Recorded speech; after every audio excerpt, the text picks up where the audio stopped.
So Manchester United's winning streak has come to an end thanks to West Ham United.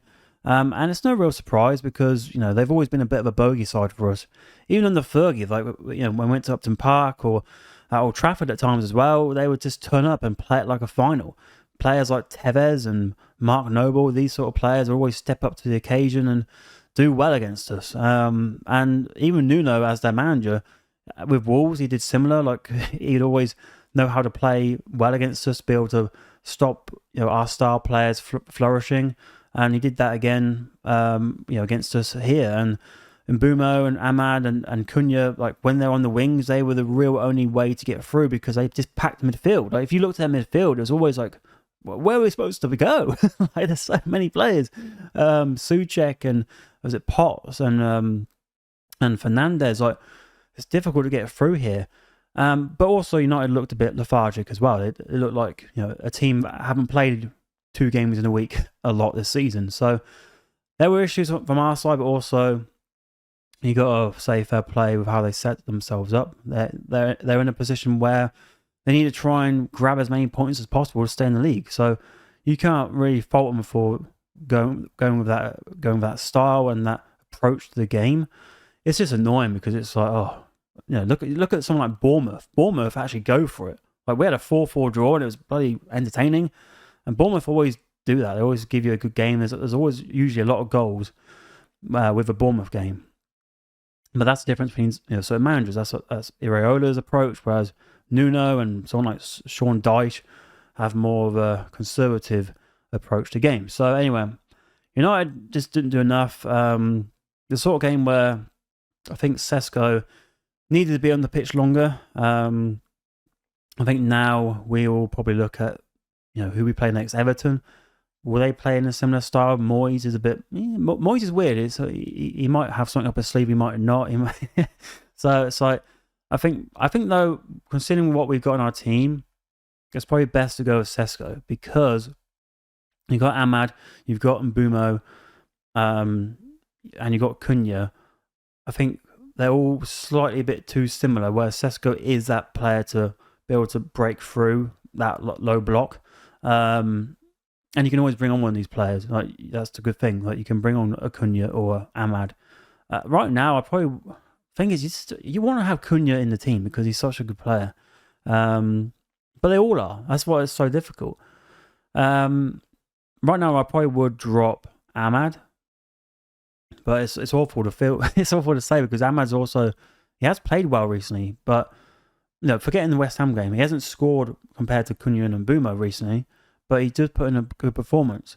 So it's a difficult one. It's one for Carrick to decide. But I also think he's also got to look at Maguire because if teams are playing very low, you need to sort of move up the pitch. You got to move up the pitch with it. But if you move up too high, then you're obviously susceptible for the counter attack. And with Maguire's pace, you don't want that. So that's why Yoro was such a good choice to bring on. I mean, I was thinking actually at half time, this game needs Yoro because Martinez is okay, but Yoro's got pace. He's the one you want. And also, it's interesting. Pretty sure, right? That's the first time we've seen Yoro in a back four. Unless he came on against Burnley or we played in the Brighton game. I can't remember, but obviously, when he first came in, it was under Ten Hag. But Ten Hag, I'm pretty sure, was sacked before he even had a game under him. So he's always played Amrim's free back. So we haven't actually seen a lot of any really of Yoro in a back four. And he was great actually when he came on. He was the reason why we got that point. There was 2 occasions I think where I think it was against Wilson and who was a big guy? Adama Traore, that guy, where he was great in terms of his positioning because he was having to deal with 2 defenders at once. He knew that they could do the sweaty goal, but he had to stay in that middle and try his best. And in the end, he was great in terms of his decision making there. But so it's one of those where are you going to start Yoro or are you going to keep with Maguire? I probably would actually now start Yoro, even though it's breaking up that combination Maguire and Martinez. But against Everton, they could easily go with a similar approach, and we want to be ready for that. We can't think, we're going to have to, take Maguire off after 10 minutes and bring on Yoro because we're going to be an issue for the counter attack against us. So it's one of those. What do? You've got to try and have a bit of a mix of both, so you can be prepared for both outcomes, really, because otherwise they will possibly react in the same way West Ham have. Because West Ham did really well to nullify our attack. It didn't look like we were getting a point at all. It looked like at one point we were going to lose 2-0. More than 1 point. So, and it was only because of Sesko's fantastic finish that we even got a point. I mean, it's a shame, obviously, with Casemiro. That goal was only offside by a pube. But it's like, there weren't enough chances in the game. There weren't enough clear-cut chances. The commentators kept going on about their goalkeeper has hardly made any saves, and he didn't really make any saves. Really annoying for me because I put a bloody bet on Bruno Fernandes have at least one shot on target. He didn't have one shot. I couldn't believe it. I was like, oh. Anyway, forget that. Gamble responsibly. But I think it's an interesting one. It's one where now it's a bit of an eye-opener. Like, everyone was sort of getting a bit giddy. I'm still giddy. I'm hoping, by the time you're watching this, Arsenal might beat Brentford. But if Brentford beat Arsenal, you never know. That's 11 points. Then if they lose another one, they got to go to City still. That could go down to 5. No, we're not going to win the title. I think it's too little, too late for that. But we can definitely put in a fantastic run, hopefully now again, to really solidify that top 4 spot. I think top 5, obviously, but top 4 really. We want to get top 4. Forget top 5. Top 5 is a safety net. We want top 4. Not even top 3. I think we can take down Villa. I think Villa, you got to think, they got their manager is Unai Emery. Unai Emery is Mr. Europa League. So, and they're in that. So, will they go all the way? I think they could go quite far in the Europa League. And as we've seen with us, sometimes you're going to have to sacrifice the league a bit for Europa League. There could be a time where Villa have to do that, and make that choice. Especially now they're in a bit of an injury crisis. But also, I've got to talk about the elephant in the room. It's kind of appropriate, which is the United strand. It's kind of crazy how mainstream this has got. The fact that the commentators mentioned it about 3 or 4 times was kind of a joke, really. I'm like, you can mention it once, but they kept going on about it. It's like, it doesn't really matter. It doesn't really matter. But and the thing is, I never really was a big fan of the whole thing anyway, because let's be honest, it was a thing done out of highlighting how crap we are. Like, he's always said, oh, he did it because it's lighthearted and to spread some joy or humor or whatever. I'm like, how is that spreading joy or humor? It's not really that funny. It's only funny to people who are not United fans, really. Like, oh, look at United, they're so crap they can't get 5 wins. It's not really funny for United fans. I don't know. I think he'll still continue on with it, but I know he's getting lots of stick. And, it's one of those things. But I think it's also not helped by just people really loving social media stars like this. People who do something which is viral. People love virality now. So it's no surprise that the mainstream are loving it so much. It's, there's articles, I think, on the BBC or even Sky Sports. So everyone's sort of talking about it more so than the game, which kind of sucks. That's when it sucks, when you got that taking the headline over the Sesko brilliant finish. And also, I think for some fans, they feel like the draws, I mean, it's good to high standards, obviously. A draw in the past was always a bad result. Like, we always used to win every game. So it should be that sort of feeling. But at the same time, I think now it's just, it happened here where we have this big thing. This is going to be it. This is going to be the 5th win. It's now like, well, if we're going to get to that stage again, it's like, it's going to be all this all over again. It's like, we don't want all this over again and again and again and again. We could go 4 winning streaks, in a row. We could have a streak of winning 4 in a row, which would just be ridiculous.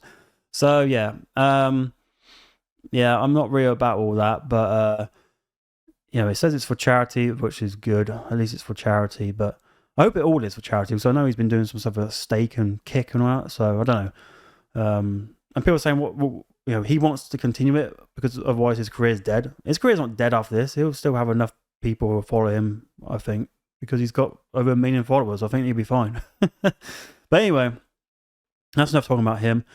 I was happy with the point in the end because we didn't play well enough, and sometimes you've got to hold your hands up and be like, yep, because sometimes you only deserve at most a point, and I think here was that sort of game. We didn't do enough to get the 3 points or deserve the 3 points. If West Ham would be very upset, but they didn't get the 3 points, that would have been huge for them.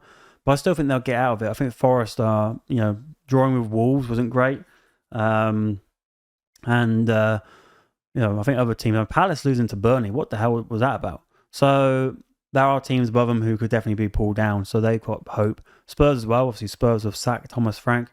I still think he's a good manager, but I think Spurs just, you got to think, last year they finished 17th, now they're like 16th or whatever. So, and he wasn't there last year. so I think that's something they need. If it's their playing squad, they've got so many injuries. And that's what I, backed Amram for as well. Like, everyone says, oh, if Amram wasn't here during that period where we drew all these games, we would be in a title race. But hold on. It wasn't because of Amram that we drew all those games. It was actually because we didn't have Mbumo. We didn't have Ahmad. We didn't have Bruno. We didn't have Maguire. We're missing 8 key players.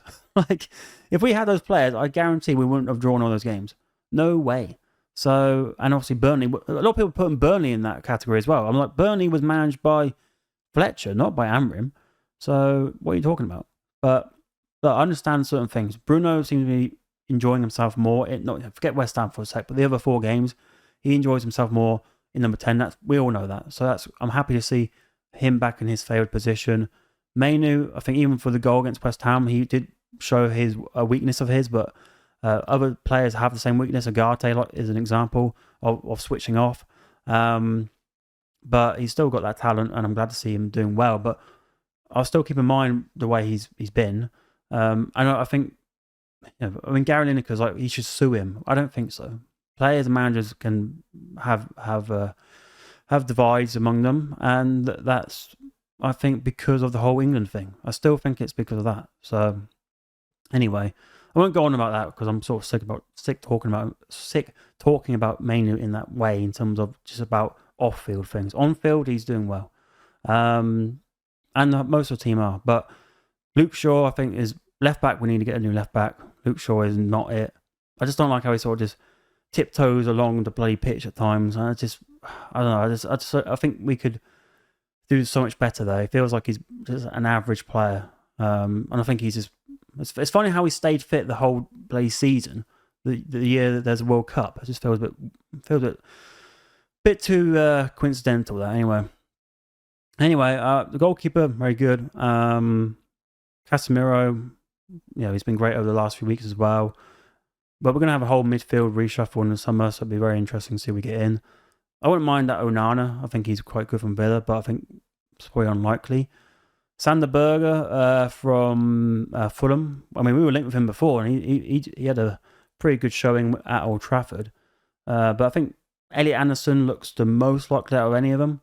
But I think we're going to have at least one. I think we're going to have probably 2, really. I think at least 1, but I think we're going to probably go for 2 because I think Agate will be shipped out. I think Xerxes will probably go. Dorgu's now sort of a left winger, so we'll probably get a replacement for Xerxes, but probably that's about it for the forward line. And then midfield, we'll have a complete rebuild in midfield. I think left back, right back, Dallo and Mazraoui, you can sort of deal with that. Centre back's interesting because I think Maguire, would you keep Maguire or not? I think Maguire, if he gets injured again, probably not. If he stays fit, maybe, but it would only ever be a 1-year rolling contract like we used to do with some of the other players in the past. I wouldn't be against trying to nab Mickey van der Ven from Spurs. If Spurs finish, it looks like they're going to finish outside the European spots, isn't it? So if he wants to move somewhere, I wouldn't mind grabbing Mickey van der Ven. I think he's pretty good. I think he's one of those players who, when we played Spurs, he always seems to play well against us, and he actually as a defender gets quite a few goals as well. So I wouldn't mind going for him if we can get him, and then we could have like Mickey van der Ven and De Ligt as like the 2 Dutch centre backs together. Who know, of course, obviously we've got Yoro and Martinez, Heaven. So we've got actually a good combination if we could get a player like that. And then probably another reserve goalkeeper instead of Binder, because if Lamans gets injured, I'll be bloody worried. So get someone else, not Binder. But otherwise, yeah, decent enough point in the end. Move on to Everton, which is a long way away, but move on to Everton. Let's see how we do against them. Let's go to the Hill Dickinson Stadium and let's see what we can do there. A lot of teams seem to win there at the moment, so let's see if we can be one of those. But let me know your thoughts and comments, and thanks for watching.